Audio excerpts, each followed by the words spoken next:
बिस्मिल्लाहिर्रहमानिर्रहीम, अस्सलाम वालेकुम। मेरा नाम है नवीद शेख और आप देख रहे हैं मेरा यूट्यूब चैनल। इस तरह लग रहा है कि मैच जो है वो पड़ चुका है और ये मैच जो है इमरान खान साहब और मरीम नवाज साहिबा के दरमियान पड़ा है। उसकी वजह यह है कि जहां पर कहा जा रहा था कि ईद के फ़ौरन बाद जो है वो जलसे भी शुरू हो जाएंगे और इमरान खान साहब शायद लॉन्ग मार्च का भी ऐलान कर दें, तो अभी लॉन्ग मार्च के हवाले से तो थोड़ा टाइम है, पर एज़ एक्सपेक्टेड इमरान खान साहब ने अपने जलसे शुरू कर दिए हैं और बड़ी तेज़ी से जो है वो हर शहर के अंदर कर रहे हैं। गुज़िश्ता रोज़ उन्होंने मियाँ अली में किया, आज भी एक जगह करना है, फिर दोबारा करना है। रोज़ाना की बुनियाद पर इमरान खान जलसे कर रहे हैं। फिर इसी तरह दूसरी जानिब इनके रद्द अमल के तौर पर मरीम नवाज साहिबा और नून लीग ने भी अपने जलसों का प्लान दे दिया, वो भी मुख्तलिफ शहरों के अंदर जलसा कर रहे हैं। जिस तरह आप कल मियाँ वाली में इमरान खान साहब ने किया था,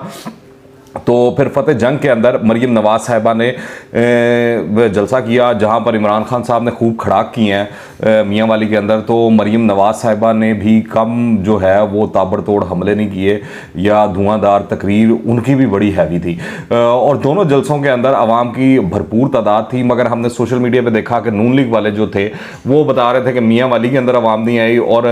PTI वाले जो थे वो ये बता रहे थे कि फतेह जंग के अंदर जो है आवाम नहीं आई। और यकीनी तौर पर वो वाली फुटेज और चीज़ें शेयर की जा रही थी जो जलसे से पहले थी, कि अभी जलसे का आगाज़ नहीं हुआ था पर सेटअप लग गया हुआ था, तो उससे पहले वाली जो चीज़ें थी वो शेयर की जा रही थी दोनों जानिब से और प्रोपेगेंडा किया जा रहा था कि उसका जलसा नाकाम हो गया तो फलां का जलसा नाकाम हो गया। अलबत्ता दोनों जगह पर अच्छी खासी तादाद थी, पर इमरान खान साहब का जलसा जो था वो काफ़ी बड़ा था, ये चीज़ माननी चाहिए मियाँ वाली के अंदर। पर अब जो बातें हुई हैं वो बड़ी अहम हैं, जहां इमरान खान साहब ने 20 मई को के बाद जो है किसी भी रोज़ इस्लामाबाद लॉन्ग मार्च की कॉल देने का ऐलान कर दिया है। तो साथ ही उन्होंने कल अपनी तकरीर के अंदर राना सनाउल्लाह को भी खूब रगड़ा लगाया और कहा कि कोई नहीं आपको रोकेगा, ना 18 कत्ल करने वाला राना सनाउल्लाह रोकेगा, ना शहबाज शरीफ रोकेगा। और जिसके रद्द अमल में आज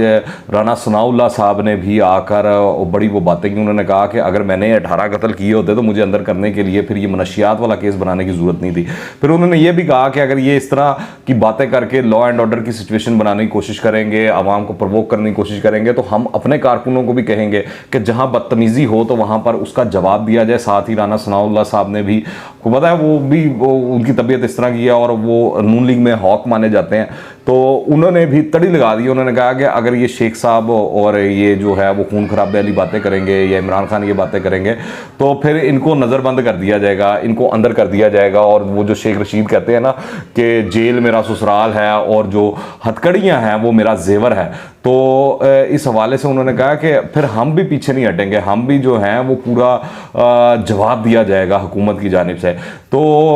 अगर इमरान खान साहब इस चीज़ को आगे बढ़ाते हैं तो वाज़ह नज़र आ रहा है कि आगे आने वाले दिनों के अंदर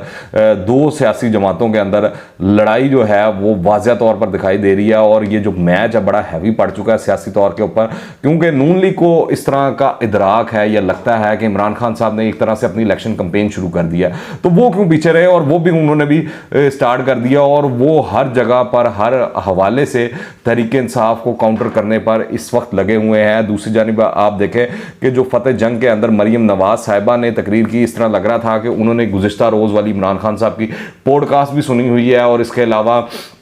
इमरान खान साहब की मियाँ वाली के अंदर जो तकरीर हुई जलसे के दौरान वो भी उन्होंने पूरी की पूरी सुन रखी थी, क्योंकि जितनी भी उनकी बातें थीं वो बेसिकली इमरान खान साहब की बातों का रद्द अमल था, उनको वो जवाब दे रही थी। अब जिस तरह मरीम नवाज साहिबा ने फैज़ हमीद के हवाले से जो है इमरान खान साहब और उनकी हुकूमत को खूब रगड़ा लगाया और कहा कि बेफैज़ होते ही इमरान हुकूमत धड़ाम से नीचे गिरी, क्योंकि इमरान खान साहब ने कहा था कि मैं फैज़ हमीद को नहीं बदलना चाहता था, क्योंकि ISI जो है वो हुकूमत की आंखें और वो कान होते हैं, तो इस मुश्किल सूरत हाल के अंदर मैं नहीं चाहता था कि वो बदले जाएं और वो अपनी सीट पर रहें। अब इस तमाम मामले को लेकर अब जो मरीम नवाज साहिबा ने तनकीद की है इनके ऊपर कल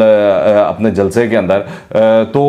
PTI के जो ट्रोल्स हैं वो इसको लेकर खूब बढ़ा चढ़ा रहे हैं और वो DGSPR को टैग भी कर रहे हैं, पूछ भी रहे हैं। इसी तरह जो इमरान खान साहब के हमायती सहाफ़ी हैं या यूट्यूबर हैं वो भी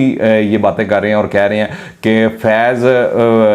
हमीद के हवाले से, क्योंकि वो जो है कोर कमांडर है, तो फौज जो है इस हवाले से अपना रद्द अमल दे, अपना बयान दे, कम अज़ कम ISPR जो है इस मामले में मजम्मत करे। तो बड़ी बड़ी अच्छी चीज़ है, ये बड़ा अच्छा मुतालबा किया जा रहा है कि बिला वजह किसी को सियासत में नहीं घसीटना चाहिए। अब यही मामला जो था चंद रोज़ पहले हमने देखा, general Qamar Javed Bajwa army chief के हवाले से चीज़ें चल रही थी और सोशल मीडिया पर बड़ा ये तूफ़ान बदतमीज़ी मचा हुआ था, और जिस तरह तहरीक इंसाफ के कुछ लीडरान और लोग बातें कर रहे थे वो सबके सामने। अभी कल से एक इमरान रियाज खान जो हैं एंकर, उनकी भी एक ऑडियो लीक हुई है, और जिस तरह वो ISI और दीगर पाक फौज के इदारे और ISPR के लोगों को टारगेट कर रहे हैं और वो बातें कर रहे हैं, वो भी खुली किताब की तरह हैं, वो सारी चीज़ें सामने हैं, जिस तरह वो इल्ज़ाम तराशी कर रहे हैं। तो पहले कभी इस हवाले से तो मुतालबा नहीं आया, ये वो भी वाला मामला है कि मीठा मीठा हप हप कड़वा कड़वा थू थू। दूसरी जानिब जो मरियम साहिबा जो हैं, उन्होंने इमरान खान साहब की जो सॉफ्ट बैली है वहाँ पर भी हमला किया, और उन्होंने कहा कि लुट के खा गए पाकिस्तान गोगी पिंकी और कप्तान। तो लग ये रहा है आने वाले दिनों के अंदर इस तरह के मज़ीद बयानात भी सुनने को मिलेंगे, चीज़ें भी देखने को मिलेंगी, और जो ये ऑडियो वीडियो लीक्स जो हैं उसका तो शोर मचा हुआ ही है, और वो सारी चीज़ें तो मार्केट में चल ही रही हैं, वो चाहे सहाफ़ी हज़रात की हों, चाहे सियासतदानों की हों, या इमरान खान साहब के कैंप के हों, या नवाज लीग के कैंप के हों, या आसिफ अली जरदारी वाले कैंप के हों, या फजलुर रहमान वाले कैंप की हों। तो ये चीज़ें तो चल रही हैं, और ये गर्मा गर्मी और बहसम बहस तो चल रही है, और इस तरह लग रहा है कि मौसम के अंदर जो हिद्दत है जैसे जैसे बढ़ रही है, अब सियासी दर्जा हरारत भी बढ़ता जा रहा है। पहले यही सोचा जा रहा था कि इतनी गर्मी के अंदर इमरान खान साहब लॉन्ग मार्च नहीं करेंगे। अभी उन्होंने खैर अलबत्ता ऐलान तो नहीं किया, पर वो इशारे दे रहे हैं कि वो मई के अंदर जो है अब अपना लॉन्ग मार्च लाजमी करेंगे। 20 मई के बाद जो है किसी भी दिन की तारीख दे देंगे। तो अगर इमरान खान साहब अगर इस गर्मी के अंदर अपना लॉन्ग मार्च ले जाते हैं और बड़ी तादाद में लोग ले जाते हैं तो ये बड़ा अहम होगा। और वो उनका कहना ये है कि वो जो लॉन्ग मार्च होगा उसका खालिस्तान मकसद जो है वो कबल अज वक्त इलेक्शन करवाना है। अब देखना ये है कि जब गुज़िश्ता बार इमरान खान साहब ने इस्लामाबाद में जाकर धरना दिया था तो वो 126 दिन का धरना था, तकरीबन 4 माह बन जाते हैं। तो अब अगर वो जाकर धरना देते हैं तो देखना यह है कि वो 126 दिन का देते हैं या 226 दिन का देते हैं, क्योंकि 226 दिन का अगर हो गया तो उसके बाद तो वैसे ही इलेक्शन हो जाना है। तो सोचने की बात है, देखने की बात है। पर इस वक्त मामला ये है कि इल्ज़ाम तर इल्ज़ाम जो है एक दूसरे कैंप से दूसरी जानिब लग रहे हैं, खूब जो है बयानबाजी चल रही है, सियासत चमकाई जा रही है, और फिर सोशल मीडिया के ऊपर तो तहरीक इंसाफ छाई हुई है। पर इसके अंदर भी एक पॉइंट देखना बड़ा ज़रूरी है कि जिस तरह क्रिप्टो करेंसी है उसके अंदर आपके पास पैसा तो बड़ा होता है पर उसकी वैल्यू जो है वो नहीं होती। इसी तरह अगर सोशल मीडिया के ऊपर इमरान खान साहब छाए हुए हैं, वहाँ पर उनकी बहुत ज़्यादा स्ट्रेंथ है, फॉलोइंग है, तो इसका मकसद ये मतलब ये नहीं है कि वो तमाम चीज़ें वोट में कन्वर्ट हो जाएं। ज़रूरी ये है कि इमरान खान साहब ये जितनी भी टेम्पो बनी हुई है, जितनी भी उनका फ्लो बना हुआ है, इसको अगर वो वोट में कन्वर्ट करवा लें तो फिर ही उनके लिए कोई उम्मीद की किरण दिखाई देती है। वरना तो इस तरह दिखाई दे रहा है कि उनका अल्लाह ही हाफिज़ है, क्योंकि एक जानिब हमज़ा और शहबाज शरीफ जो हैं वो दिखाई ये दे रहा है कि उन्होंने हुकूमती महाज के ऊपर, हमज़ा ने पंजाब का महाज जो है वजारत आला और यहाँ पर खिदमत करके काम कर कर लोगों को कायल करने की कोशिश करनी है, तो दूसरी जानिब शहबाज शरीफ साहब ने वफाक के अंदर अपनी कारकर्दगी दिखाकर, और तीसरी जानिब जो क्राउड पुलर हैं मरियम साहिबा, उन्होंने इलेक्शन कंपेन चलाकर जो है इमरान खान साहब का मलिया मेट करने का फैसला किया हुआ, तहिया किया हुआ है। पर एक चीज़ जो है वो गौरतलब है कि तहरीक इंसाफ की जो हुकूमत गई है, इमरान खान साहब जो शोहरत की बुलंदियों से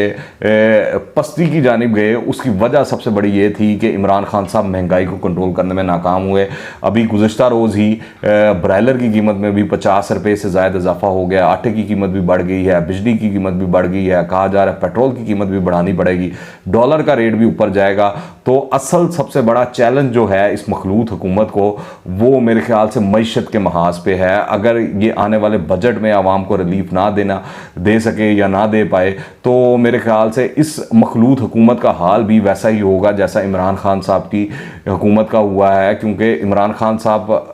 को किसी इल्ज़ाम के तहत या उस तरह मामले के ऊपर नहीं निकाला गया। इमरान खान साहब को जो निकाला गया है वो कारकर्दगी की बुनियाद पर निकाला गया है, क्योंकि उनकी गवर्नेंस जो थी बेइंतहा बुरी थी, और जो महंगाई थी उन्होंने उस नहज पर पहुंचा दी थी कि लोग बद्दवाएं देने पर आ गए थे, खुदकुशियां करने पर आ गए थे। अब अगर यही काम ये मखलूत हुकूमत भी करेगी तो फिर अल्लामान अल्लाह हफीज़, फिर यही कहा जा सकता है, फिर इस मुल्क को कौम का अल्लाह ही हाफिज़ है। आप इस हवाले से क्या राय रखते हैं नीचे कमेंट्स में लाजमी बताइएगा। दुआ में याद रखें। अनटिल द नेक्स्ट टाइम, अल्लाह हाफिज़।